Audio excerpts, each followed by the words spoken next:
Hello, everyone. Good morning or good afternoon, depending on where you are. But our speaker and discussant are certainly in places where it would be appropriate to say good morning. So we're delighted to have Samuel Ross here as our last speaker in this series. Sam obtained his PhD from Yale University with a thesis on the biblical turn in modern Quranic exegesis. So he looked at the reception of the Bible and biblical archaeology in modern Quranic commentaries. And he's also been working on databases for Quran, Tafsir, I should say, Tafsir manuscripts, and generally the history of the manuscript record for Tafsir.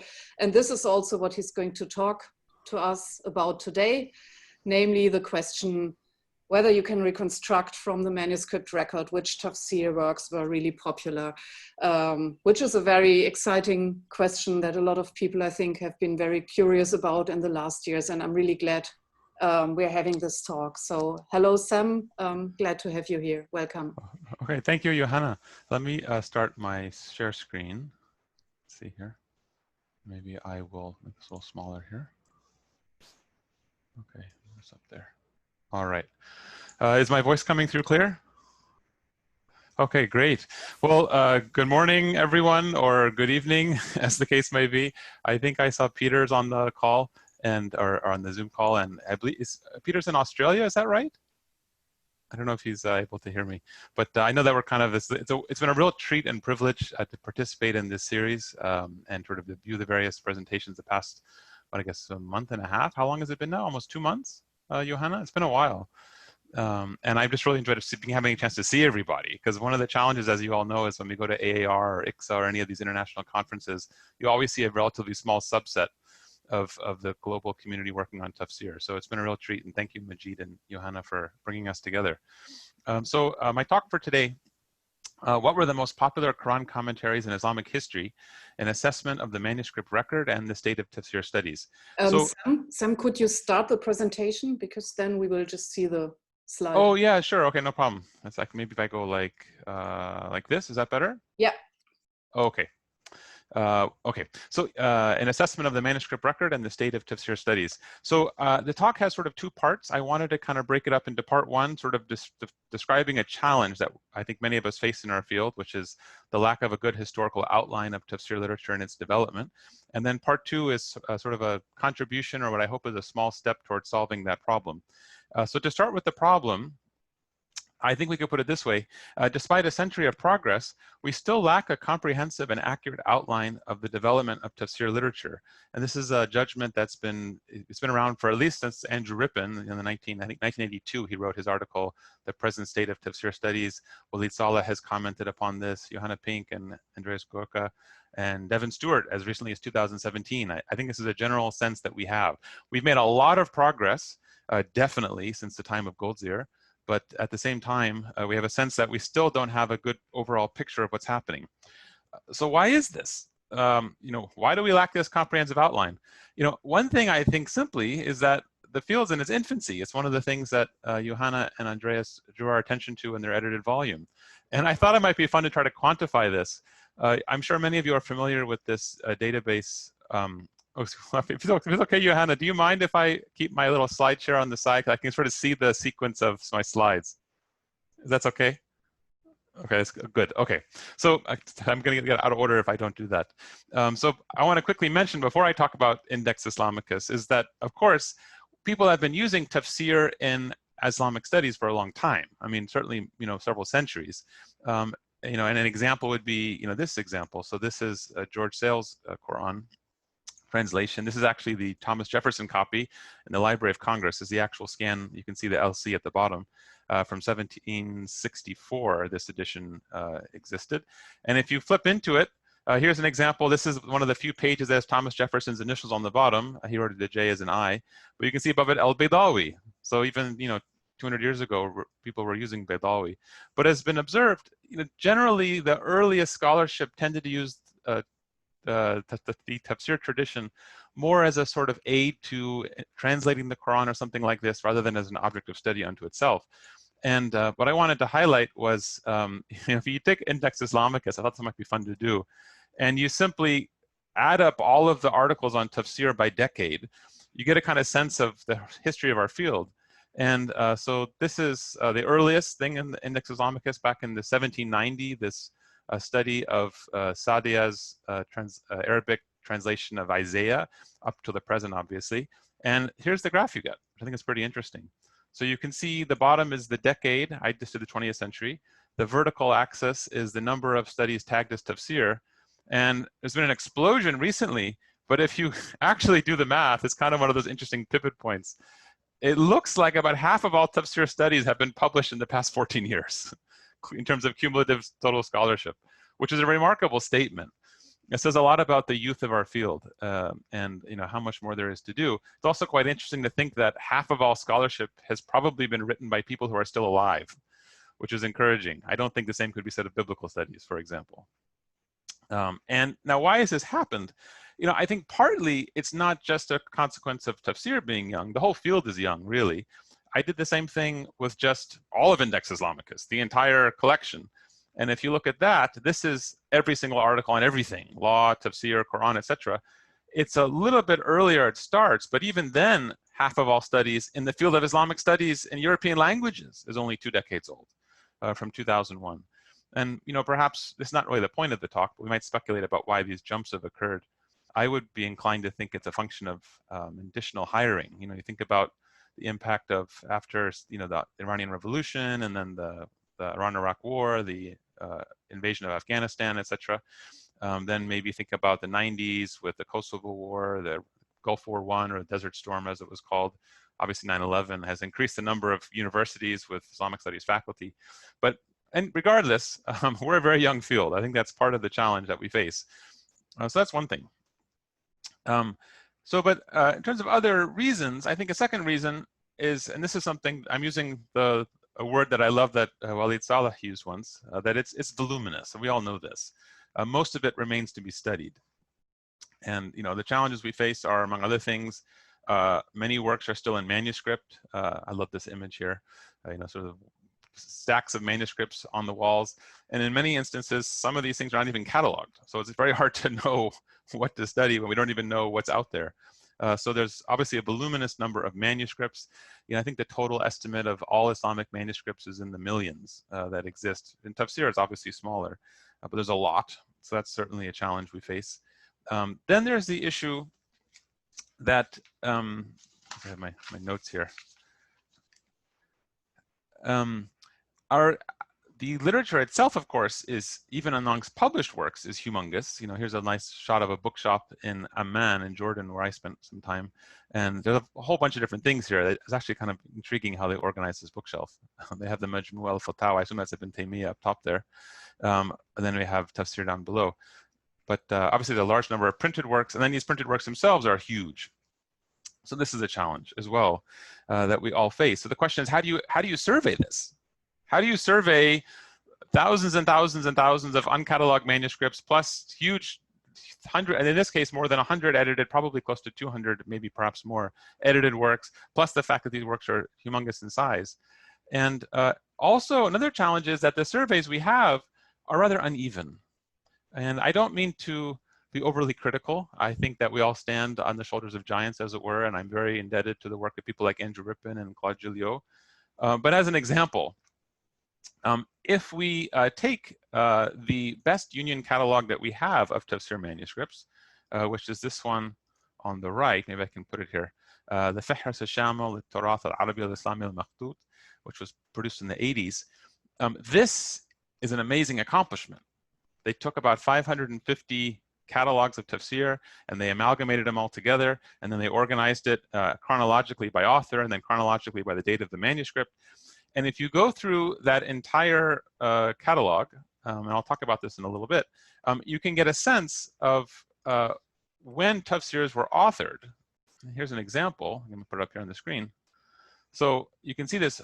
According to this catalog, in terms of what we have, the golden age of Tafsir production, in terms of what's extant, it's obviously not necessarily historically what happened, but in terms of what's extant, is sort of this post-classical period.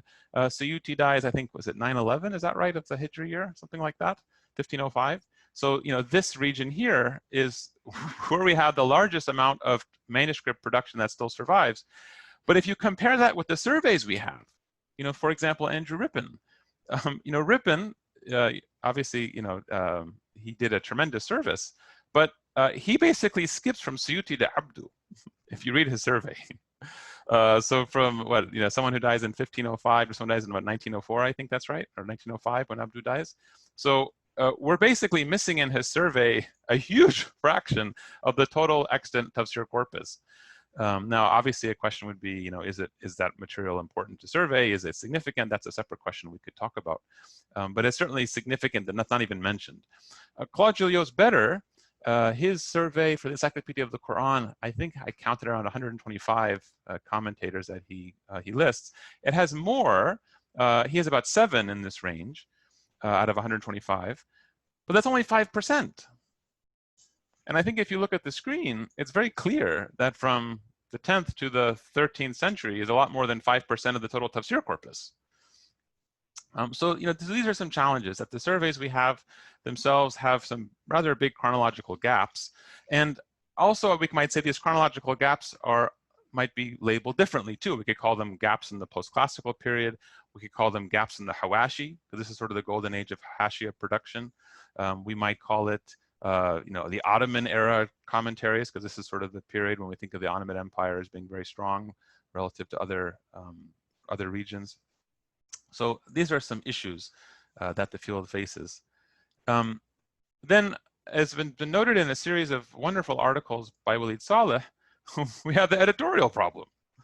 And the editorial problem is that, we in general work with printed editions. It's, difficult. Certainly it's important and it's possible, but it's much easier to work with printed editions than with manuscripts. And then, of course, we're beholden to the editors, and we all know this in terms of what they select to edit. And I sort of like to think of this as like a filtration process, so it's actually, I'm totally borrowing it from Walid, but here's some manuscripts on the left, and then there's the filter of the editor. The filtration might be ideological, that he or she doesn't like, I don't know, works of a Sufi bent or a Shiite bent, for example. And as a result, when it finally makes it to the bookstore, it's decreased significantly in size. I mean, it's not the full corpus. It's a subset of the corpus. And we know about this. We know about examples, Muqatil ibn Sulaiman, whose tafsir was slow to be edited because of Azhar's objections, for example. And this sort of leads to the question of, are we sort of doing that proverbial thing of looking for the key under the lamp? And then sort of the problem is that that's not where we need to be looking. We're just simply looking where the light is shining. And so as a result, we're focused on a subset of the tradition, but of course we have this huge tradition that is out there. All right, and here's some interesting examples also of this potential for bias. Are Sufis Muslim? This is some Pew Research data. So reportedly, only half of the Middle East says yes. Well, if that's true, if this is, you'd have to think this must have some impact on editorial practices, right? If, half the population on average does not regard Sufis as even part of the tradition, let alone Southeast Asia, even lower, 24% would say yes. So this is obviously a factor. And then an additional factor is that you have sort of the editors themselves are often receiving, now this has changed a bit with the emphasis on Turath, but editors to some extent are receiving the live living tradition. So that is to say, what would be edited are things that are being taught or things that are being discussed. And an antiquated book that's no longer really often mentioned in scholarly circles, why publish that? And it's one of the reasons I'm very excited to have Ahmed Shamsy as a discussant. He's obviously an expert on this subject, and I look forward to his comments. So some of the challenges we face. So last thing, of course, is the burden of earlier scholarly prejudices. And there's been many articles about this that have been published. I'm talking here specifically about sort of European language prejudices. We might think about, for example, the impact of the decline thesis, which Khalid al-Rawayhib has discussed extensively. We could talk about, for example, the sort of bias against Hashia as a sort of derivative and not original, the desire for creativity as a mark of something valuable, for example. So we have these prejudices as well. And even if we try to correct them or we try to challenge them today, that doesn't change the fact that if for decades people were of a certain mindset that there's a decline that took place post-Mongol invasion or a decline that took place post-Suleiman the Magnificent, we don't have a lot of material to work with. So even if our own prejudices are not these, it makes it very hard to write a good survey because there's not decades and decades of scholarship that we like to be able to draw upon in the post-classical period, for example. So what to do?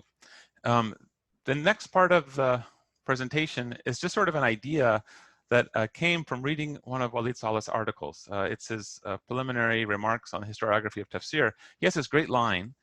He says, the large number of extant manuscripts of al-Baghawi's commentary, which thanks to al-Fihras al-Shamil, we can have a rough measure of, clearly indicates that this was a very popular commentary. And sort of the thought occurred to me when I read that, well, what if we just counted everything? What if we were to count all the extant manuscripts of every manuscript that survives, and then we could have a sense of sort of a rough popularity contest. We could make a top 10 list. These things are very popular in top 10 this, top 10 that. So that was the idea for the project. And so I was very fortunate. I should also clarify how this would work. So here is the Fihras al-Shamil on the right. I'm sure many of you have used it before, but if you haven't, it's a wonderful resource. And here, for example, is the page where Baydawi starts, page 280. You can see on the bottom, actually right there, maybe I can zoom in actually, there we go.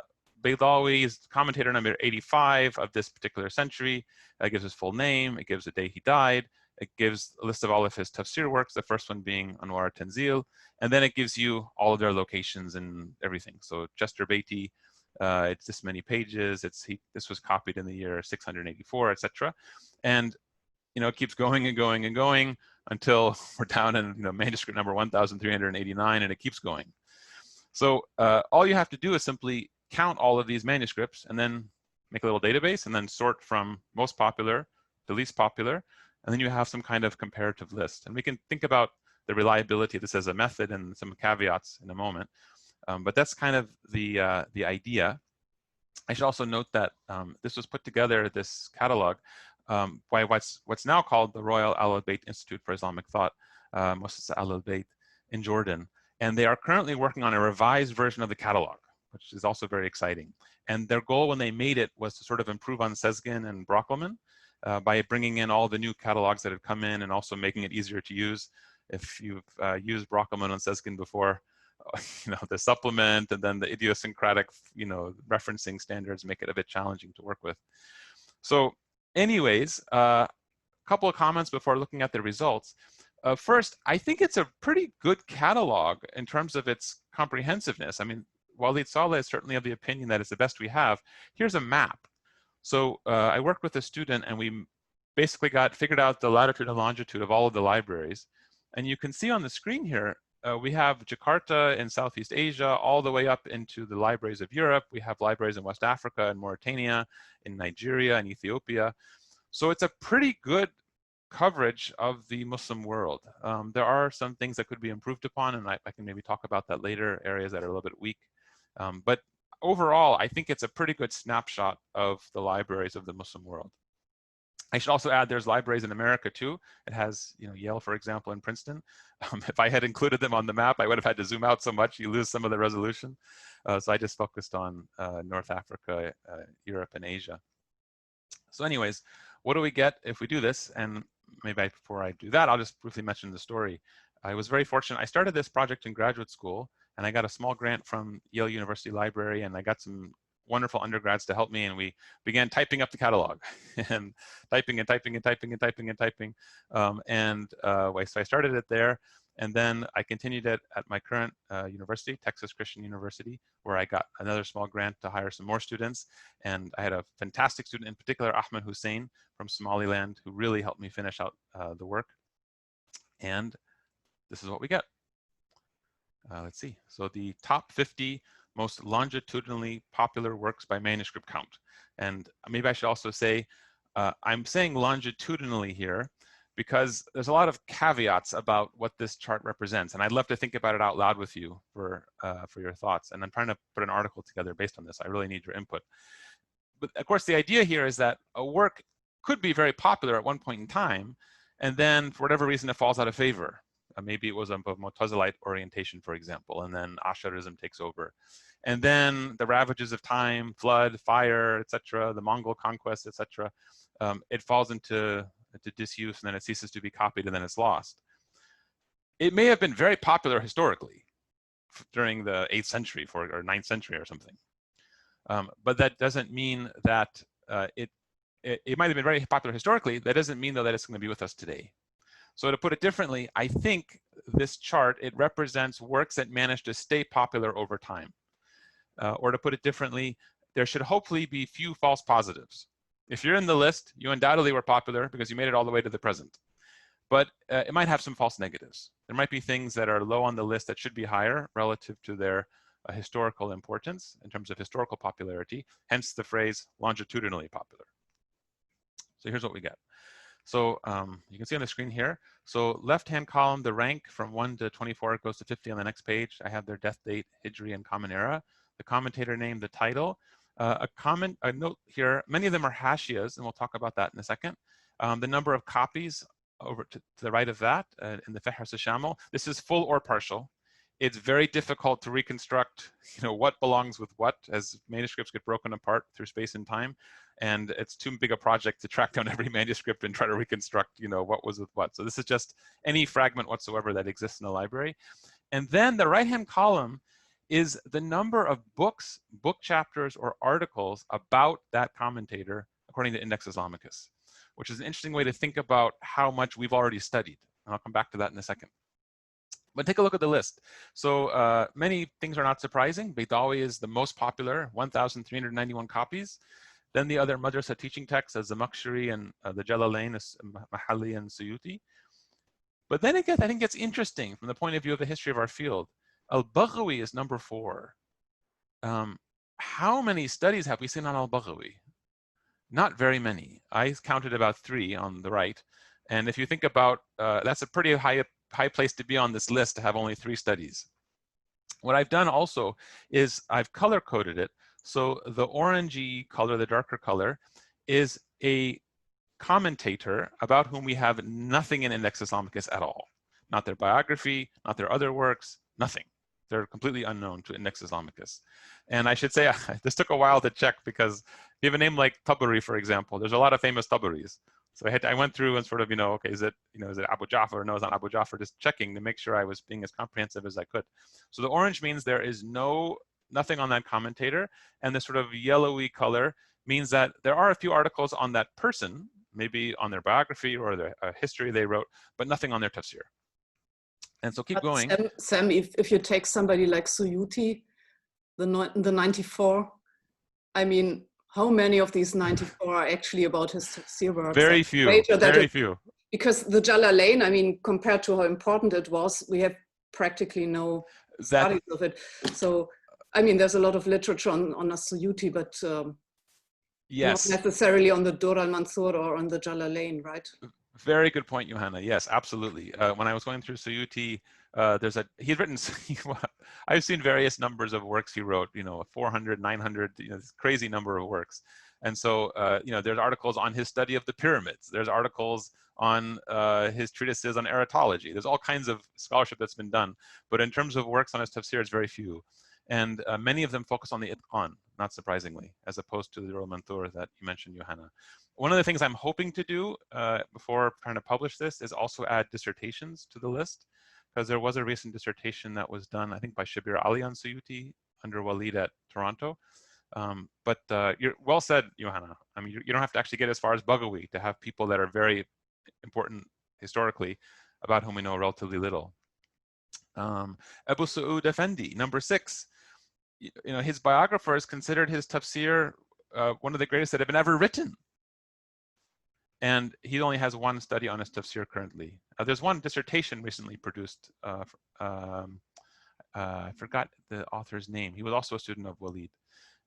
But if you go down the list, you can see, and so many of these figures, I think, if I'm not mistaken, the hashias of Al-Isfarayini and Sa'dullah Effendi are still in manuscript.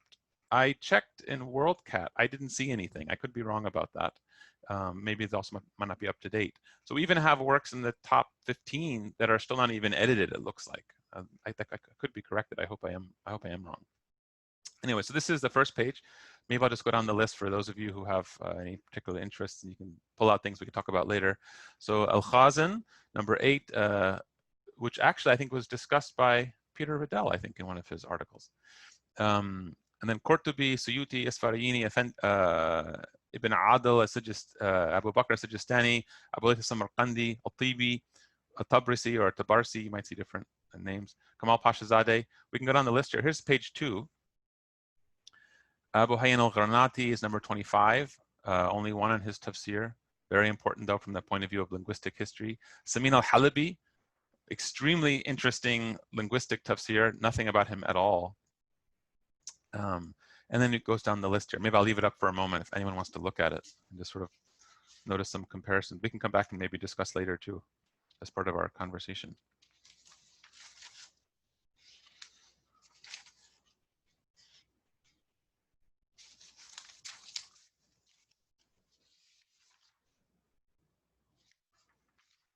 All right, so let's see. Okay, so then I guess maybe just we could think out loud together about some potential biases in this method. I mean, how useful is this list? I mean, my hope is that this is a useful list. I don't think it's not useful. I hope it's something helpful that for our own scholarship can be of benefit. But in terms of what are its limitations or what are the problems, I think one thing that's worth thinking about is that it is probably biased to some extent towards smaller works. That is to say, if we're counting by manuscript copy, it's a lot easier to copy something small than something big. And obviously, if I was having fun, I was looking on Amazon.com. If you compare the sales rank of the complete Oxford English Dictionary versus the 1-volume edition, compact edition, obviously it's the 1 volume sells much better. So the same thing is presumably true here. Although interestingly, despite that expectation, it is worth noting that Fakhruddin Arazi is number 7, which is a huge tafsir. So it's not that only small tafsirs, madrasa teaching texts in the sense of 1 or 2 or 3 or 4 volumes are on the top of the list. But to the expectations, I think Karen Bauer wrote about Al-Wahidi and commented that the Basit was for specialists and was very big and not likely to appear. And as a consequence, it's true. I think it's at number 119. If I actually go down the list, it's definitely not in the top 50. But his other works are. I forgot exactly where Al-Wahidi, here he is, number 40. You can see the Wajiz has made it to the top 50. But the Basit, presumably from its length, is not here. Another potential caveat, I guess we should say, is that an open question would be, is this popularity list biased by time? That is to say, if we're looking at longitudinal popularity, you would think the younger you are, the less chances you have of facing the ravages of fire, the ravages of invasion, or the possibility of simply society moving on or being forgotten. Moreover, Ahmed Shamsy has written about a kind of presentism, a sort of the way in which scholarship likes to engage with what's recent, as opposed to what was from before. This is obviously prior to the sort of the Nahda period, but sort of in the post-classical period, people aren't necessarily as interested in old books. I think that's how Ahmed begins his book, talking about the of a Shafi'i. So that's an interesting question. I think one thing that's encouraging about that fear that this is biased towards what is recent is that, again, coming back to here, when we're, if we compare when were most extant works authored, we get this distribution. But if we look at the top 50, it's earlier. In other words, the average, if you look at sort of this chart here, it looks like the average Common Era century in which a top 50 author died is the 14th century. It's the 1300s of the Common Era. That's not near today. That's 700 years ago. So I don't think that this top 50 list is being biased by time. That is to say, only more recent things are appearing and old things are being forgotten. I think there is some degree of utility here. And it's also worth noting too, I think, that it's interesting that the list does seem to capture authors who we know are historically significant but then fell out of favor. And conversely, things that recently became popular are not very high in the list. So, for example, Ibn Kathir, we've thought about Ibn Kathir a lot. He's number 49. He's obviously extremely popular today. I mean, he's regularly taught in madrasas around the world. He's commonly translated. I think, Johanna, you had recently noted there's, what, 7 translations into French now, Ibn Kathir or something like this. So obviously extremely popular, but he's only number 49 on the list at 67 copies, which pales in comparison 1/20th of 1,391 of Baydawi. And conversely, also, take someone like Athatlabi, who Walid Saleh had worked on significantly. He is in this list, despite the fact that he largely fell out of favor. I've lost where he is in this list. Perhaps someone can help me find him. I think it's 27. 27. Yes, thank you. Well done. Yeah, thank you, Majid. Is that Majid's voice? I think. Yeah, Abu Ishaq al-Tha'labi. So despite the fact that he, as Walid Saleh showed, was lost sort of a degree of circulation that he once had, he's still in our top 50. So I think it does, and this is a long time ago. He dies 1,000 years ago. So despite the fact it's 1,000 years ago, and despite the fact that he's fallen out of favor, he's still in our top 50. So I'm hopeful that this list still has some analytical value for us. Now, a few other comments to note. One is that it should also be stated, of course, that popularity is not the same thing as importance. And that's something for us to discuss as a field. You know, what is the importance of studying popular things? I certainly think popular things are important when tafsir is used to understand Islamic intellectual history.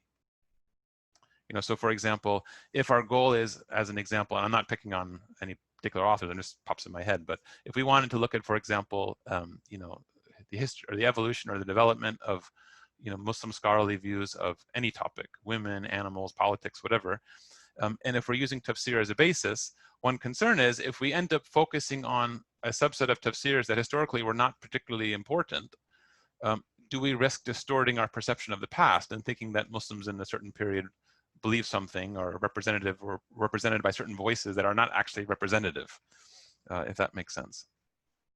So that is that. And of course, an example would maybe perhaps be Muqatil ibn Sulaiman. I believe we have, is it 1 copy, something like that? Or it's a very, very, very small number of copies of his tafsir. But he's so early, for those of us interested in origins and interested in the early development of the Islamic community, it's obviously very important, despite the fact that it's not popular, and in fact was opposed by Azhar recently. So I mentioned those things. One thing I was hoping to, if Ahmed has any quick thoughts to share, is I did notice that At-Tabari is number 38. And one of the things that you talked about in your book was the difficulty that people had finding manuscript copies of Tabari. So I'm trying to kind of put these 2 facts together. I'm trying to understand how we can make sense of the fact that there are a decent number of copies of him relative to other commentators. So why was it that people had difficulty finding manuscripts to work with in order to write about? So maybe that's something I would love to get your thoughts on later. All right. So I guess maybe to sort of summarize some takeaways from all of this, I think, I hope, number 1, that this is, you know, useful for your own work. Number 2, I think an important takeaway is, you know, we are still a good ways away from writing an historical outline of the history of tafsir. If you look on the screen here, about 1/3, I think I put on the bottom there, 1/3 of all of these authors, we have no studies of anything of any kind about this person.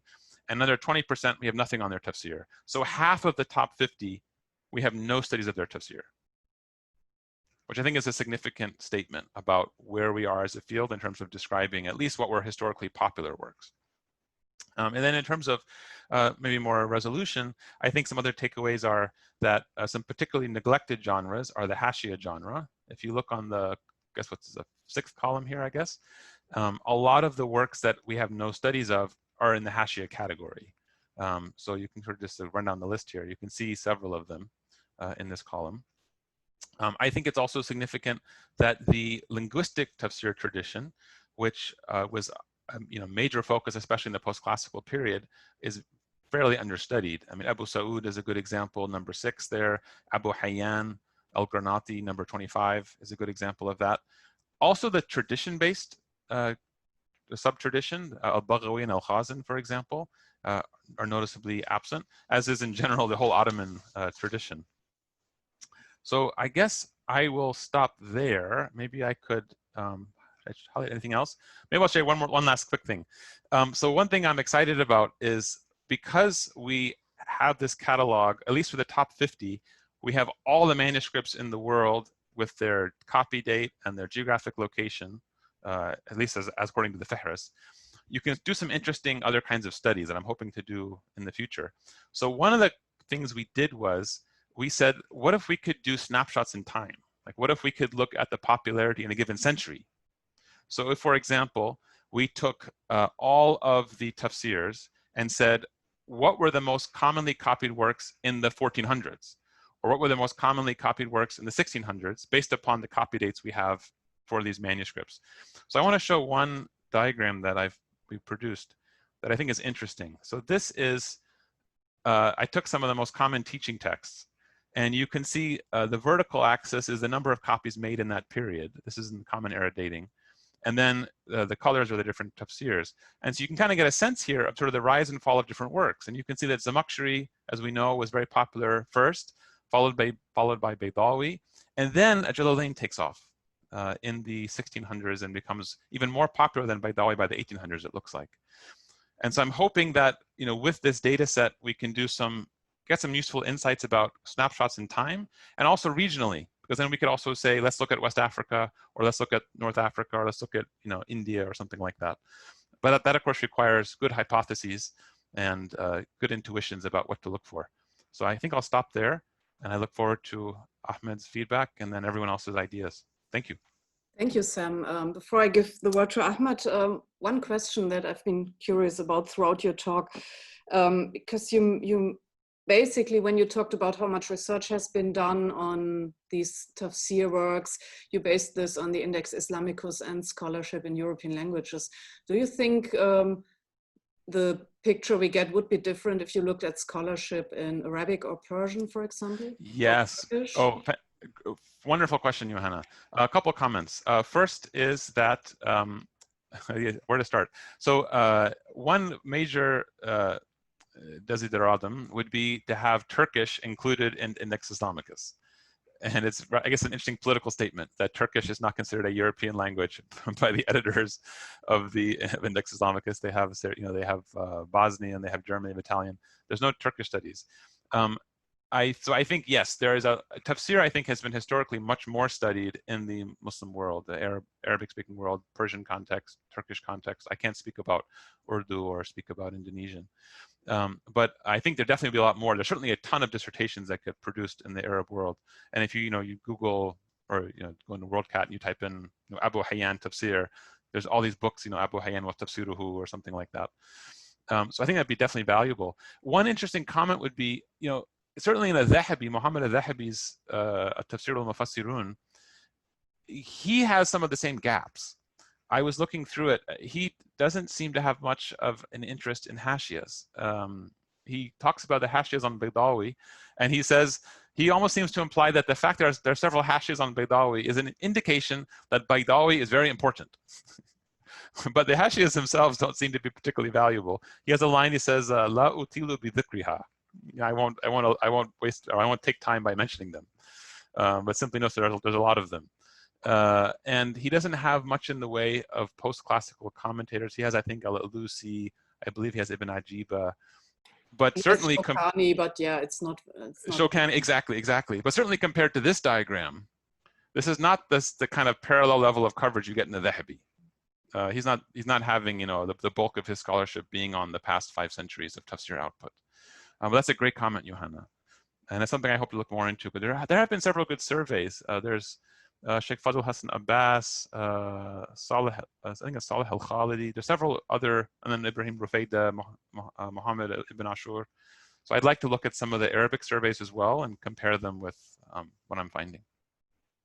Okay, thank you. Now I'm very glad to introduce Ahmed Shamsy. I don't really need to introduce him because he's talked in this series before, and also because he's really well known, I think. But anyway, Ahmed has talked to us and also recently published a book about how editors and the start of printing of Arab classics really changed the availability of or the access to pre-modern Arabic literature.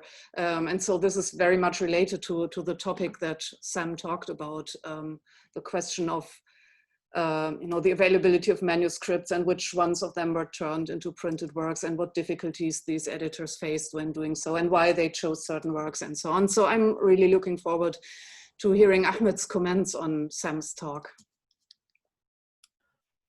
Hello, everybody. Good to see you, and thank you so much for Johanna again for organizing this, and Sam, thank you so much for this this paper, which is I think that is a really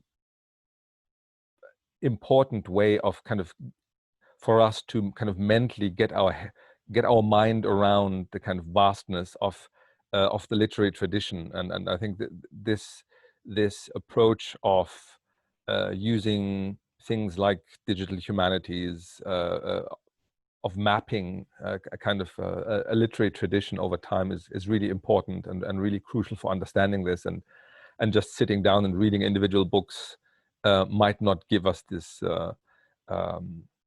this macro view. So I think this is in terms of the genre of, or let's say the approach of book history or of intellectual history that pays attention to kind of artifacts and issues of circulation and relative popularity in specific time periods. This is a really important approach, but this is, I think, as we all know, an approach that has not that doesn't have much of a history in our field, and so I think this is a really remarkable beginning. But I think there's also that we are, I mean, especially these kind of studies, they really rely on the reliability of the studies that we base ourselves on, right? So, I mean, the most reliable thing would be if you had gone to all those libraries and looked at all those manuscripts. It's obviously, physically impossible. So, we have to rely on other things. And so one of the things I did was, I had a look at this Al-Bayt manuscript catalog, which obviously is very, very important, very impressive. But the very data that is included in these in this work, I think, shows us that it can be. I mean, as always, everything is just a very specific kind of snapshot of data, and so I think this very interesting graph that you showed about the amount of works that we have from various centuries, and then thinking about, okay, so what exactly does this represent to us, right? And what is this an expression of? So if you look at, let's say, you compare the Harry Potter series and you compare Shakespeare, I think the sales of Shakespeare books, at least in the United States, is primarily propped up by school courses. I think if people in school wouldn't read Shakespeare anymore, I think this would plummet and almost disappear. While with Harry Potter books, that's not the case. I'm not aware of Harry Potter ever being taught at school. So I think, even if you were to look at the Amazon sales ranks, even those are, in that sense, are not representative. Like the last Harry Potter book was sold 68 million times in the first 24 hours after it was released. But that was just on the basis of people wanting to read it, rather than other books that are part of school curricula. So in that sense, I think it's if we think of let's say these individual catalogs that we see in the that were brought together in this Al-Bayt catalog, they are all presenting a snapshot of a specific time when this library was kind of frozen in time, right? It might have been, let's say, the library of a madrasa, and then, at least in the Arab Middle East, like sometimes in the middle of the 19th century, these awqaf then were brought together in national libraries. So this is a kind of snapshot of what existed in the 19th century, what kind of had been left over of the actual working madrasa before that, and then then to think of when did the madrasa stop working, etc. So these are all kind of complex snapshots that we're taking. The second problem of this, I think, of this catalog is, and this is a question that you posed with regards to Tabari, is that, okay, if we just count the numbers, the entries there, then there are a lot of copies, right? Over 100 that you mentioned. But then if you look at the individual copies, very often it's like one volume or 3 volumes, volume 1, volume 9, and, a fragment of volume, 12 or something like this, which of course is not a full book. And doesn't, so there are fragments, and so we might find echoes of this book having once been a big thing, right? What's the story of the Fatimid Royal Library that was meant to have, was it 10,000 copies? Was it of a Tabari's history or Tabari's Tafsir? I forgot.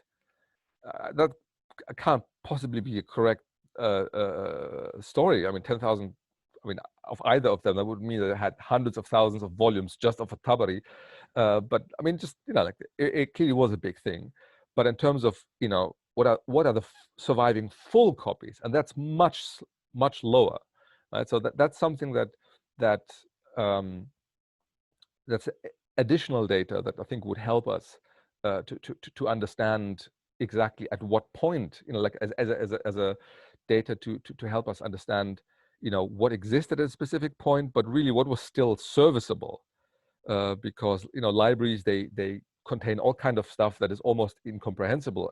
They're just scraps and fragments left. And I think for Tabari, the vast majority of these are just really fragments, small fragments that cannot be, where you need then a major effort in the 19th, or for Tabari's Tafsir in the early 20th century, to just actually bring all of this stuff together and see, so do we have a whole coverage of a Tafsir? The second point is, to me at least, one of the universal problems of Tafsir studies is, is Tafsir really one thing? Is it just us imposing a category on a really wide category of writing? And with regards to this Al-Bayt catalog, there's all kind of stuff in there that I think we all agree it's not Tafsir, right? So the little Risala fi Fada'il Ayat al-Kursi or something like this. I mean, something related to parts of the Quran, but Tafsir is not really Tafsir, right? It's like, at what point of the day or what point of the year do you read Ayat al-Kursi, and what illness does it help with, or whatever. So the question of what Tafsir actually is, for what purpose, is this the academic study of the Quran? Is it the understanding of each verses? Is it understanding the historical origin of these verses, the legal import, the theological meaning? This is all kind of difficult, and so these data that we find in these catalogs, I mean, these Al-Bayt people, they are also relying on other people making these judgments in these various catalogs. So this is, we are relying, and these individual decisions get compounded. So it's not just the editors who edit books that we are relying on, but it's the same thing with manuscript catalogers, right? I mean, what they did in Istanbul is they re-cataloged, at least in the Süleymaniye, they re-cataloged their holdings, and there were so many things that had been overlooked, or that had been miscatalogued, or the authors had been overlooked, or they had just looked at it might have been a collection of various manuscripts that they just looked at the first one and then they cataloged it as that. So there's a lot of compounding factors where if you want to make these macro histories, we are relying on all these levels of people under there kind of making the right decisions, and giving that these various catalogs were done at different places and with different standards, with different degrees of information that are in them. I think it gets more and more difficult to get a clear picture when doing this, even though I think we have to do it. If you were to set out just to recatalog all the Tafsir works, that would already be that would be your academic career, or busy doing that. So I think it is incredibly useful to look at this. But one of the questions that I have when looking, I mean, particularly with a with a conservative genre such as Tafsir, is aren't there kind of diminishing returns? I mean, the later works you look at, you know, if you've read like early works, you look at later works, okay, you've already read 89% of that material in there, right? I mean, you've seen this. It's not that people are making up new stuff, or I mean, you know, like there's limited range of interpretations that you can have. So I think the question of, you know, not just how do you read a hashia, but how would you write a monograph on a hashia, you know, like a scholarly monograph or even an article? It's difficult. I mean, what is it you're writing about? You know, how would you compare to Hawashi? Like there's no methodological introduction to it or whatever. Like you have to just disentangle like individual terms of phrases, how something is, you know, explained. So I mean, one of the things that one, again, you know, pushing forward maybe the idea of digital humanities, Sarabone Savant's Kitab project, you know, one of the things one could do is just see how much material in a hashia is reused. You know, what is the degree of reusage, and from where does this reusage come? You know, what are the major sources? And in that sense, maybe looking at kind of what is a popular tafsir as what is the tafsir that is popular to borrow from in later works. So kind of streams of information that kind of intersect, you know, from all earlier works. But it's I think, I mean, for me personally, it is really difficult to read. I mean, you know, hashia, I think in many contexts were teaching texts, were texts for students to learn, and so one can read a hashia and benefit from it. But like I think the very nature kind of resists maybe also academic study, and there needs to be kind of methodological advances in what is it actually that one could do with such a work that is not just the nitty-gritty of each individual thing, but, you know, where do you go from there? So I think these are all really important questions, but the question of how to study the later tradition, given that the tradition is relatively conservative, I think that there needs to be, you know, I think that might be an idea for further workshops or conferences, how to come up with methodological approaches of studying these various works that we have from that time period. So these were just some ideas. Thank you so much for your presentation, and I'm looking forward to the questions. Thank you, Ahmed. Sam, would you like to respond? Oh, I thought everything Ahmed said was great. I completely agree. I think a couple things.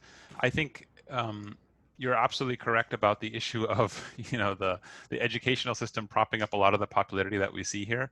You know, I think I forgot who it was. I want to say there were certain madaris in the Ottoman Empire where you could only get the teaching post if you had written a hashia on Baydawi. So it's sort of, you know, at that point, you know, there's obviously certain incentives I could put out to produce these things. I think two methods I've been trying to play with to get around this problem. I think it's a very good point. One of them is, you know, is it potentially improved if you look at geographic distribution? In other words, if we were to make a popularity list, top 50, not based on X and copies, which would be presumably incentivized by a particular madrasa using it as a teaching text, but by looking at how far did this work travel historically. So is it found not only in the Ottoman Empire, but also, for example, in India and in Southeast Asia and in West Africa? Because presumably the educational curricula would differ to some extent. I mean, there's obviously a lot of connections. I mean, people would study in Azhar and then go back to West Africa. Jalalain was very popular in West Africa and Nigeria, I believe. But nonetheless, that's one way of doing it. I've experimented with this. It's a little tricky to do it in terms of distance because there's lots of sort of math involved. You have to decide, am I doing the average distance it traveled or something like this? But the next best proxy was how many unique libraries have this book? So in other words, not how many copies exist, if they might all be in one library, it doesn't matter, but how many libraries out of the 550 in the catalog have a copy of this particular work. So I made a top 50 list that way also. And it does differ a little bit, which is interesting. You get a different sense of two indices of popularity, I guess you could say. But that was a great comment from Ahmed. And I agree with you about the challenges of studying, you know, the Hashia professionally. I mean, you know, part of the challenge too is, I mean, there are, there are certain structural forces upon scholars. I mean, by that I mean, you know, us here on this call, who are studying, you know, the outline of Tafsir history. And it's difficult, I think, to your point, to write a monograph on the Hashia of, I don't know, I'd say Al-Isfariyini. I mean, how would you make that into a book that would be super compelling to the field, and certainly when compared to other projects one could take on. So I think that's something I need to think more about, but I completely agree with you that the question of how to study the later tradition is a very pressing one, and something that I think a lot of progress could be made on. And so thank you for your comments. Thank you very much. Oh, one last thing I forgot to mention. Also, I also agree with you about the challenge of the partial copies. So one way I was thinking of trying to get around that issue is, because the Fihris does tell you the number of pages that this particular manuscript is, you might be able to get a rough sense of, is this a fragmentary copy or a full copy? The challenge is, of course, you can't tell if it's a full copy because it depends on the scribal hand and how big they write. So like you can't guarantee that the 12 Mujallad edition is the full copy, but you can certainly get a good sense of how many copies are more than, say, 4 volumes for a work we know is huge, for example. And so I have some data for that too. But that's a great point as well.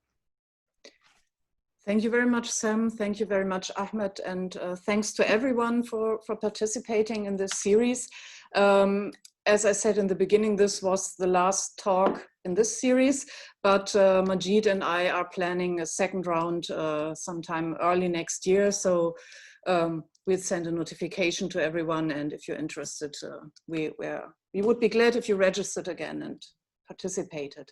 So I'm going to end the recording now. Thanks again to everyone.